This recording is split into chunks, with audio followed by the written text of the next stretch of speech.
Hi hello. ನೋಡಿ, ನಾನು ನಿನ್ನೆನೇ ಹೇಳ್ದಂಗೆ ನನಗೆ ಬೇರಿಷ್ ಟ್ರೆಂಡು ಯಾವುದೇ ಕಾಣ್ತಿಲ್ಲ ಅಂತ. ನಂಗೆ ಗೊತ್ತಿರಲಿಲ್ಲ ನಿನ್ನೆ RBIದು ಒಂದು ಮೀಟಿಂಗ್ ಇದೆ ಅಂತಂದು ರೇಟ್ ಕಟ್ ಆಫು ಇವತ್ತು ಮಾಡಿದ್ದಾರೆ. ಸೊ ಹಂಗಾಗಿ ನೋಡಿ ಇಲ್ಲಿಂದ ಅಲ್ಲಿ ಬುಲ್ಲಿಶ್ ಆಗೋಯ್ತು ಮಾರ್ಕೆಟು. ಸೊ ನಮ್ಮದು ಎಂಟ್ರಿ ನೋಡಿ, ಎಂಟ್ರಿ ಎಕ್ಸಿಟ್ ಒಂದೇ ಕ್ಯಾಂಡಲಲ್ಲಿ ನನಗೂ ಯೂಸ್ ಪ್ರಾಫಿಟ್ ಆಯಿತು. ಬಟ್ ಪುಟ್ಟಲ್ಲೂ ಒಂದು ಮಾಡಿದೆ, ಇದೇ ಕ್ಯಾಂಡಲ್ ಎಂಟ್ರಿ ಇದೇ ಕ್ಯಾಂಡಲ್ ಎಕ್ಸಿಟು. ಇವತ್ತು 2 ಟ್ರೇಡ್ ಮಾಡಿದೆ, 2 ಟ್ರೇಡ್ ಏನು ಲಾಸ್ ಇಲ್ಲ, ಪ್ರಾಫಿಟಲ್ಲೇ ಇದ್ದೀನಿ. ಬಟ್ ಈ ಪ್ರೀಮಿಯಮ್ನ ನೀವು ಅಬ್ಸರ್ವ್ ಮಾಡಿ, ಬೇಕಾದ್ರೆ ನಾನು ಫೋಟೋ ಹಾಕಿರ್ತೀನಿ ಮುಂಚೆ. ಈ ಪ್ರೀಮಿಯಮ್ಮು ಇಲ್ಲಿಗೆ ಬರಬೇಕು ಅಂತ ಹಾಕಿದ್ದೀನಿ.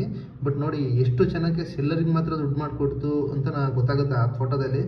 SLಗೆ ಹೋಗಿಲ್ಲ, ಇದು ಬ್ರೇಕ್ಔಟ್ ಕೊಡಲಿಲ್ಲ ನೋಡಿ, ಹಂಗೆ ಇಲ್ಲಿಂದ ಏನಿತ್ತು ಹಂಗೆ ವಾಪಸ್ ಬಂದರು. ಸೆಲ್ಲರಿಗೆ ಅಷ್ಟೇ ಪ್ರಾಫಿಟ್ ಮಾಡಿಕೊಡುತ್ತೆ. ಎಲ್ಲ ಆಪ್ಷನ್ಸಲ್ಲೂ ಅಷ್ಟೇ. ಸೆಲ್ಲರು ಕಾನ್ಸ್ಟ್ರಿಬ್ಯೂಷನ್ ಜಾಸ್ತಿ ಇರುತ್ತೆ, ಯಾಕೆಂದರೆ 2 ಲಕ್ಷನ ಮಾಡ್ತಾರೆ ಒಂದು ಲಾಟ್ಗೆ. ನಾವು ಮಾಡೋದು 14,000, 13,000, 10,000ದಲ್ಲೂ ಅಷ್ಟೇ ಟ್ರೇಡ್ ಮಾಡ್ತಿರ್ತೀವಿ. ಇಲ್ಲಿ ಇನ್ವೆಸ್ಟ್ಮೆಂಟ್ ಅವ್ರಿರೋದ್ರಿಂದ ಇಂಡಿಯನ್ ಮಾರ್ಕೆಟಿಗೆ ಜಾಸ್ತಿ ಕಾನ್ಸ್ಟ್ರಿಬ್ಯೂಷನ್ ಇರೋದೇ ಅವರಿಂದ. ಸೊ ಹಂಗಾಗಿ ನೋಡಿ, ನೀವು ನಂಬ್ತೀರ ಬಿಡ್ತೀರ, ಈ ಫೋಟೋನ ಎಕ್ಸಾಕ್ಟ್ ನೋಡ್ಕೊಳ್ಳಿ ಬೇಕಾರೆ. ಇಲ್ಲಿ ನೋಡಿ, ಇದೇ ಟಾರ್ಗೆಟು ಸ್ಪೀಡಾಗಿ ಬಂದು ಸ್ಪೀಡಾಗಿ ಬ್ರೇಕ್ ಆಗಿದ್ದಕ್ಕೆ ಸೊ ವಾಪಸ್ ಅದೇ ಜಾಗಕ್ಕೆ ಟಚ್ ಬಂದೈತೆ. ನೋಡಿ, ಈ ಥರ ನೀವು ಪ್ರೈಸ್ ಆಕ್ಷನ್ನ ಕಲ್ತ್ಕೋಬೇಕು ಅಂದರೆ ನಮ್ಮ ಚಾನಲ್ನ ಫಾಲೋ ಮಾಡಿ.